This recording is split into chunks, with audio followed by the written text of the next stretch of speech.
আজ 16/2/2025 ভোর 5টা। এখন আমি এসে গেছি অগ্নিতীর্থমে। অগ্নিতীর্থম হচ্ছে বঙ্গোপসাগরের একটি অংশ। এখানে স্নান সেরে সেই ভিজে কাপড়েই রামেশ্বরম মন্দিরের ভিতরে চলে যেতে হবে। সেখান থেকে 22 কূপ বা 22 কুণ্ডের জলে স্নান করতে হবে। আমিও স্নান করে নেব, স্নান করে চলে যাব। অগ্নিতীর্থমে স্নান সেরে আমি চলে এলাম রামেশ্বরম মন্দিরের কাছে। রামেশ্বরম মন্দিরের নর্থ গেট দিয়ে ঢুকবো। তারপরে আমি 22 কুয়ো বা 22টা কুণ্ডের জলে স্নান করতে হবে। এখানে পান্ডারা বা পুরোহিতরা এক একটা কুয়ো থেকে জল তুলবে, মাথায় ঢেলে দেবে।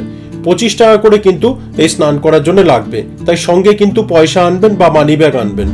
22 কুণ্ডে স্নান করতে যাওয়ার সময় যেটা নর্মাল লাইন, সেখানে প্রচুর ভিড়, যেটা 25 টাকা। কিছু পান্ডারা ডাকছে যে স্পেশাল স্নান করিয়ে দেবে। কেউ বললো 250 টাকা, একজন বলে যে 125 টাকা। আমি 125 টাকায় রাজি হয়ে গেলাম। তো 125 টাকায় তার সাথে চলে গেলাম। সাথে ছিল একজন কাপল এবং একটা ফ্যামিলি ছিল। আমাদেরকে তাড়াতাড়ি লাইনে নিয়ে গিয়ে খুব সুন্দরভাবে স্নান করিয়ে দিল। একটা জিনিস লক্ষ্য করলাম, প্রত্যেকটা কূপ বা কুণ্ডের জল যখন মাথায় ঢালছিল তখন কিন্তু 1 নম্বরের পর 2 নম্বর, 2 নম্বরের পর 3 নম্বর এরকম ভাবেই ঢালছিল। এমন নয় যে 1 নম্বরের পর 4 নম্বরটা ফাঁকা আছে, 4 নম্বরটা মাথায় ঢেলে দিলাম। কিন্তু এখানে মানে 1 নম্বরের পর 2 নম্বরই যেতে হবে, 2 নম্বরের পর 3 নম্বর, কারণ প্রত্যেকটা কুয়ো হচ্ছে এক একটা তীর্থকে ডিনোট করে। এই যে 22টা কূপ বা কুণ্ড আছে, 22টা কূপের মধ্যে 1 নম্বর হচ্ছে মহালক্ষ্মী তীর্থ, 2 নম্বর হচ্ছে সেতু তীর্থ, 3 নম্বর হচ্ছে গায়ত্রী তীর্থ, 4 নম্বর গঙ্গা তীর্থ, 5 নম্বর হচ্ছে যমুনা তীর্থ, 6 নম্বর কূপ হচ্ছে গোদাবরী তীর্থ, 7 নম্বর কূপ হচ্ছে নর্মদা তীর্থ, 8 নম্বর হচ্ছে কাবেরী, 9 নম্বর হচ্ছে সরস্বতী তীর্থ, 10 নম্বর শিব তীর্থ, 11 নম্বর গন্ধমাদম তীর্থ, 12 নম্বর সূর্য তীর্থ, 13 হচ্ছে চন্দ্র তীর্থ, 14 হচ্ছে গঙ্গোদ্ভব তীর্থ, 15 নম্বর হচ্ছে ব্রহ্মতীর্থ, 16 নম্বর অগ্নিতীর্থ, 17 সূক্ষ্মা তীর্থ, 18 হচ্ছে গৌতম তীর্থ, 19 হচ্ছে কোটি তীর্থ, 20 হচ্ছে লক্ষ্মী তীর্থ বা লক্ষ্মী তীর্থ, 21 হচ্ছে সঙ্গম তীর্থ এবং 22 হচ্ছে রাম তীর্থ। 22 কূপ বা 22 কুণ্ডে স্নান সেরে ভিজে জামা কাপড় চেঞ্জ করে আমি শ্রী রামানাথ স্বামী শিবলিঙ্গ দর্শন করলাম। মন মুগ্ধ হয়ে গেল শিবলিঙ্গ দর্শন করে। এবং এই পুরো প্রক্রিয়াটা যে সকালে স্নান সেরে তারপরে 22 কুয়োতে স্নান করে শিবলিঙ্গ দর্শন করা, মানে অন্য একটা অনুভূতি হলো। জীবনে প্রথমবার এরকম অনুভূতি হলো। রামেশ্বরমই হচ্ছে সেই জায়গা যেখানে দ্বাদশ শিবলিঙ্গের একলিঙ্গ এবং 4 ধামের এক ধাম এখানেই আছে। এটা কিন্তু ভারতবর্ষে আর কোথাও নেই। আমাদের যে 4টে ধাম, সেটা হচ্ছে উত্তরে উত্তরাখণ্ডে বদ্রীনাথ, পশ্চিমে গুজরাটে দ্বারকা, পূর্বে উড়িষ্যার জগন্নাথপুরী এবং দক্ষিণে তামিলনাড়ু রামেশ্বরম।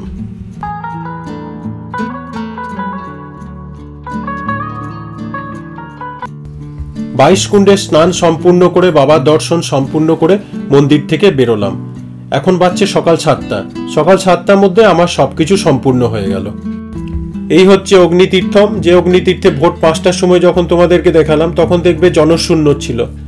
এখন ভিড় পুরো বেড়ে গেছে।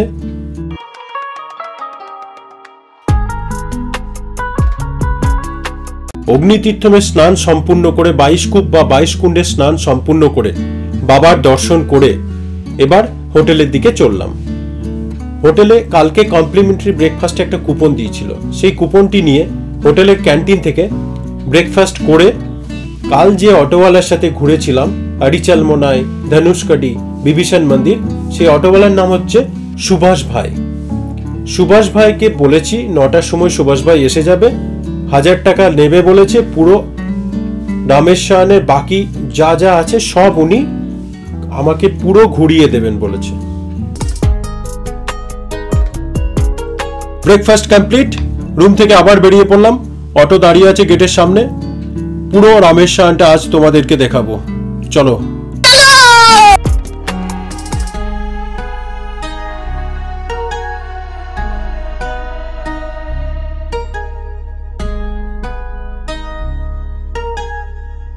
প্রথমেই আমরা এলাম রামারপাদাম মন্দিরে। আপনি কি কখনো এমন এক জায়গার কথা ভেবেছেন যেখানে ভগবান শ্রীরামের পদচিহ্ন আজও সংরক্ষিত, যেখানে দাঁড়িয়ে স্বয়ং শ্রী রামচন্দ্র লঙ্কার দিকে তাকিয়েছিলেন এবং যেখানে প্রকৃতির এক অলৌকিক বিস্ময়, ভাসমান পাথর, ফ্লোটিং স্টোনস আজও রহস্য হয়ে রয়েছে? যদি এমন এক জায়গায় যেতে চান তাহলে আমি এখন যে জায়গায় দাঁড়িয়ে আছি, রামারপাদাম মন্দির, রামেশ্বরমের এই রামারপাদাম মন্দিরে আসুন। আপনার জন্য এক অদ্ভুত মায়াময় অভিজ্ঞতা হয়ে উঠবে। হিন্দু পুরাণ অনুযায়ী যখন ভগবান শ্রী রামচন্দ্র তার বানর সেনাদের নিয়ে রাবণের বিরুদ্ধে যুদ্ধের প্রস্তুতি নিচ্ছিলেন, তখন তিনি এই পাহাড়ের চূড়ায় দাঁড়িয়ে প্রথমবারের মতো লঙ্কার দিকে তাকান। এখানেই তার পদচিহ্ন অমর হয়ে রয়েছে। মন্দিরের ভেতরে ঢুকে আমি পাথরে খোদাই করা দুটি পায়ের চিহ্ন দেখলাম। আমিও শ্রী রামচন্দ্রের এই পদচিহ্ন দর্শন করলাম। দেখতেই পাচ্ছেন পাহাড়ের চূড়া থেকে রামেশ্বরম, বঙ্গোপসাগর আর ভারতের দক্ষিণ উপকূলের মনোমুগ্ধকর দৃশ্য। অপূর্ব লাগছে চারপাশটা।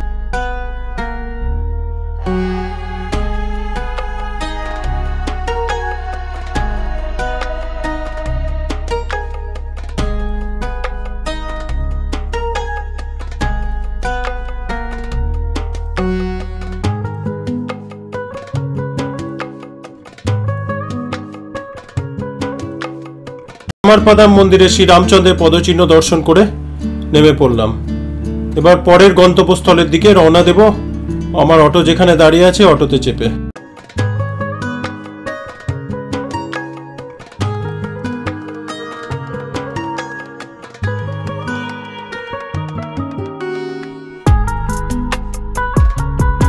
মন্দিরের নিচে এই দোকানগুলো প্রচুর রয়েছে, দেখতে খুব সুন্দর লাগছে।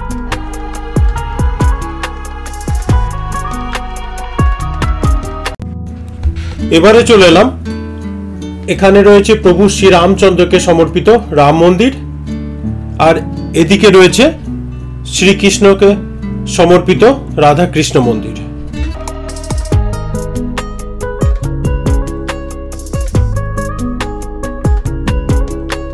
এখন রাম মন্দিরের ভিতরে ঢুকে গেলাম।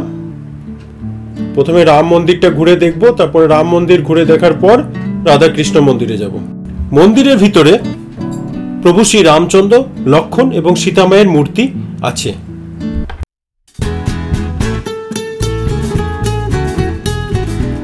রাম, লক্ষ্মণ, সীতা, তিন মূর্তি আছে।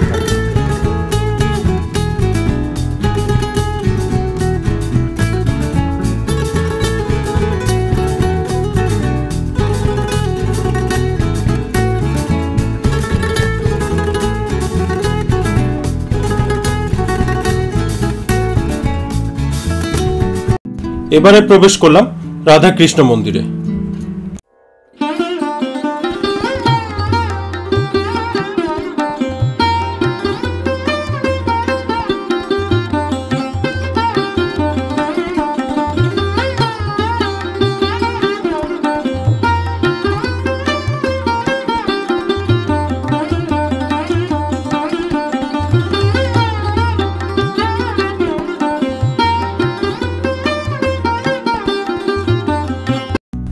এরপর চলে এলাম নটরাজ মন্দির।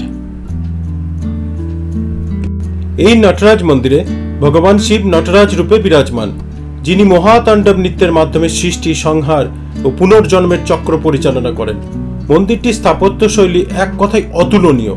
দক্ষিণ ভারতীয় দ্রাবিড়ীয় শিল্পকলা ও আধ্যাত্মিকতার এক অপূর্ব সমন্বয়। মন্দিরের স্তম্ভ, অলঙ্কিত প্রবেশদ্বার এবং দেবমূর্তির সূক্ষ্ম কারুকাজ এক অনন্য ঐশ্বরিক অনুভূতি সৃষ্টি করছে। নটরাজ মন্দিরের ঠিক উল্টো দিকে আছে পঞ্চমুখী হনুমান মন্দির।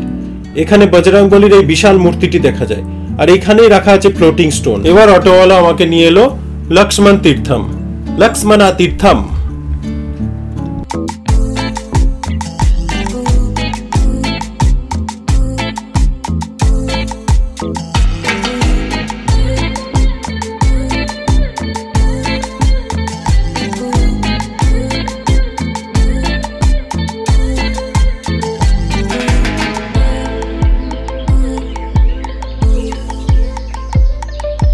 এই লক্ষ্মণ তীর্থম মন্দিরে শ্রী লক্ষ্মণের একটি সুন্দর মূর্তি রয়েছে।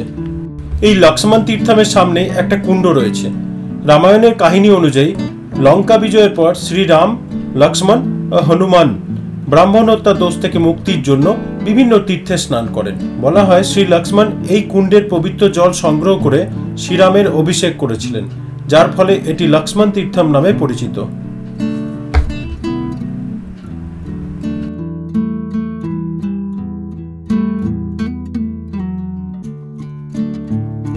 এবার চলে এলাম একান্তরাম মন্দিরে।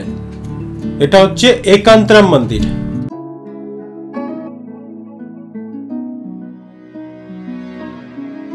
वेगांतराम मंदिर। भगवान राम ने वानर सेना के लिए यहाँ के कुआं बना के उसमें पानी निकाल के वानर सेना के लिए दिया और भगवान राम सेना के साथ यहाँ रुका है। ये कुआं का पानी पीता है ना? हाँ, कुआं का पानी पीने से भी पाव निवृत्ति हो जाता। अच्छा। वो कुआं को देखने से भी और पाव निवृत्ति हो जाता। कुआं तो देखा, पानी आयु ज्यादा बढ़ जाता पानी पीने से। এবার চললাম ঐতিহাসিক সেই পাম্পান ব্রিজের দিকে। মাদুরাই থেকে রামেশ্বরম আসার সময় বাসের ভিতর থেকে পাম্পান ব্রিজ ভালোই এনজয় করেছিলাম। এবার নিজে দাঁড়িয়ে থেকে সেই পাম্পান ব্রিজকে দেখব। আমি যেখানে দাঁড়িয়ে আছি তার সামনেরটা হচ্ছে পুরনো পাম্পান ব্রিজ, এটা বন্ধ হয়ে গেছে। আর ওই পাশেরটা হচ্ছে নতুন পাম্পান ব্রিজ, এটা এখন ট্রেন চলাচল করে।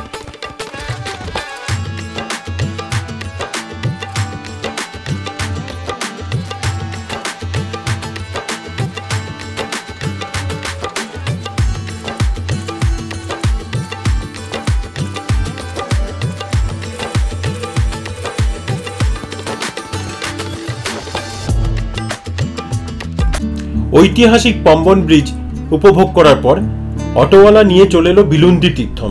এটি হচ্ছে আজকের ভ্রমণের শেষ পয়েন্ট। রামেশ্বরমের তীর্থযাত্রার এক অবিচ্ছেদ্য অংশ বিলুন্ডি তীর্থম। এটি কেবল একটি জলাশয় নয়, বরং এটি এক অলৌকিক ঘটনার সাক্ষী, যেখানে ভগবান শ্রীরামের আশীর্বাদ আজও জীবন্ত। পৌরাণিক কাহিনী অনুসারে যখন শ্রীরাম এবং তার বানর সেনাবাহিনী লঙ্কার পথে এগোচ্ছিলেন তখন প্রবল তৃষ্ণার্ত হন, কিন্তু চারদিকে শুধু লবণাক্ত সমুদ্রের জল, পান করার মতো স্বচ্ছ জল কোথাও পাচ্ছিল না তারা। ঠিক সেই মুহূর্তে শ্রীরাম তার ধনুক থেকে এক বিশেষ তীর নিক্ষেপ করেন, যা সমুদ্রের মধ্যে গিয়ে আঘাত হানার সাথে সাথেই এক বিস্ময়কর ঘটনা ঘটে। সেই স্থান থেকে মিষ্টি জলের ধারা উচ্চারিত হয়। বিলুন্ডি শব্দের অর্থ হচ্ছে নিক্ষিপ্ত তীর, আর বিলুন্ডি তীর্থম হচ্ছে তীর নিক্ষেপের স্থান। এই হচ্ছে বিলুন্ডি তীর্থমের সেই কূপ, যেখানে শ্রীরাম নিজের তীর নিক্ষেপ করে মিষ্টি জলের উৎস সৃষ্টি করেছিলেন। এই কূপের জল, এই সমুদ্রের নোনা জলের মাঝখানে এই কূপের জল কিন্তু মিষ্টি।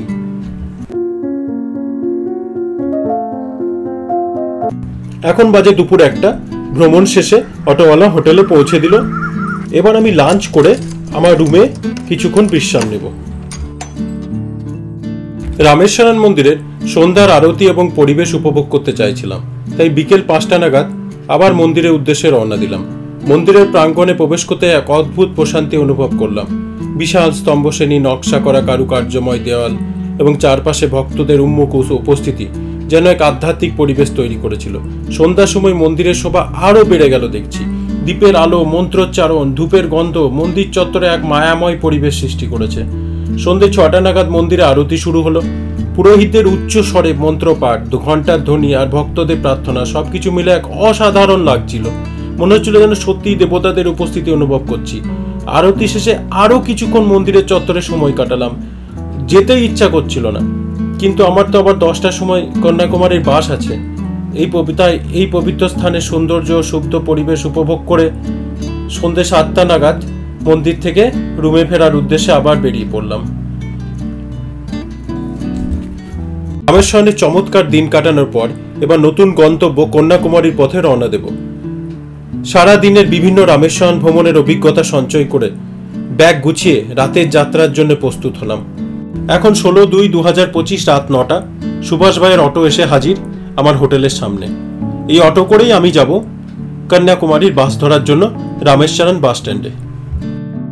এই রাস্তা দিয়ে যখন সুভাষ ভাইয়ের অটো যাচ্ছিল তখন মনে হচ্ছিল 2 দিন আগে এই রাস্তাগুলো অচেনা ছিল, কিন্তু আজ এই রাস্তা দিয়ে যাওয়ার সময় একটা অন্য টান, অন্য মায়া অনুভব হচ্ছিল।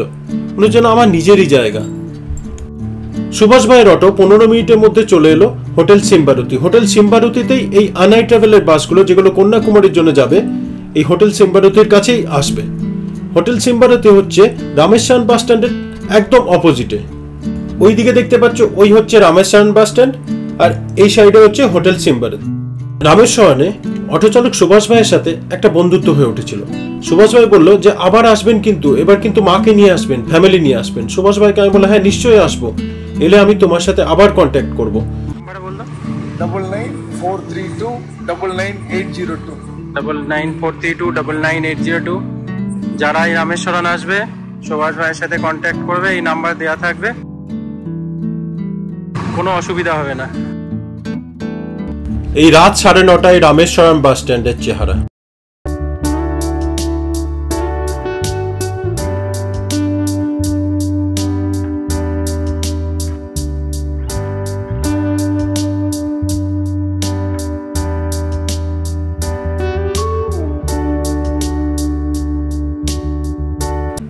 এখন আমি রামেশ্বরম বাস স্ট্যান্ডে দাঁড়িয়ে। আমার বাঁ সাইডে আছে অগ্নিতীর্থম হোটেল তামিলনাড়ু যাওয়ার রাস্তা, আর ডান সাইডে রয়েছে পাম্পান ব্রিজ যাওয়ার রাস্তা। আর ওই যে দোকানটা দেখা যাচ্ছে এটা হচ্ছে আইয়াঙ্গার কেক শপ, চায় পয়েন্ট। এখানে চা টেস্ট করেছি, 15 টাকার চা, খুব ভালো চা। ঘড়িতে এখন রাত 9:45, 16/2/2025। কন্যাকুমারীর উদ্দেশ্যে যাওয়ার জন্য আনাই ট্রাভেলসের বাস হোটেল সিম্বারতির সামনে এসে হাজির হলো।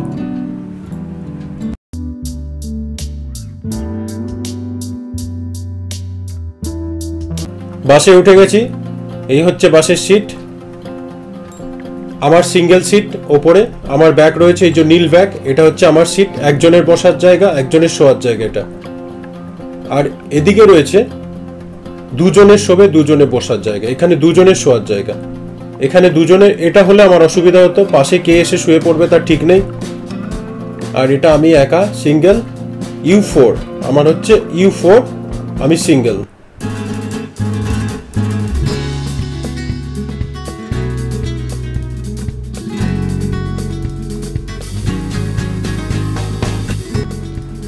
এখন রাত 10টা, বাস ছেড়ে দিয়েছে।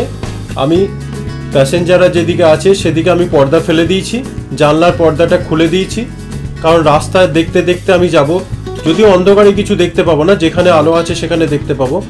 আমি রাতে কিছু ঘুম পেলে ঘুমাবো, ঘুম যদি না পাই চেষ্টা করব না ঘুমানোর। কাল আবার কন্যাকুমারী পৌঁছাতে 5টা বাজবে, কারণ এই রামেশ্বরম থেকে কন্যাকুমারী যে পথ, এই যে রাতের স্লিপার বাসের জার্নি, তাও এই স্লিপার সিঙ্গেল স্লিপারে শুয়ে, এটার একটা অনুভূতি, এটা আমি মিস করব না। এটা আমি অনুভব করতে করতেই যাব। এই জানলার পর্দা খুলে দিয়েছি, এটা আমি দেখারই চেষ্টা করব, দেখে দেখে যাওয়ারই চেষ্টা করব। কিন্তু ঘুম পেয়ে গেলে কিছু করার নেই, চোখ বন্ধ হয়ে আসলে কিছু করার নেই।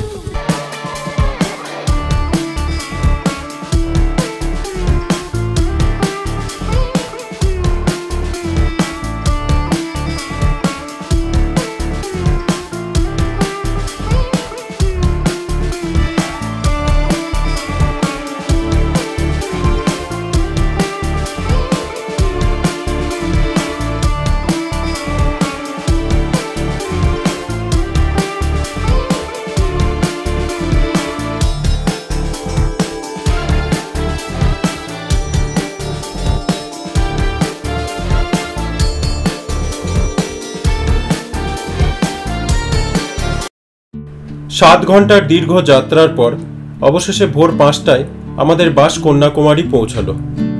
শরীরে একটু ক্লান্তি থাকলেও সামনে অপেক্ষা করছে আরও এক অসাধারণ ভ্রমণের অভিজ্ঞতা।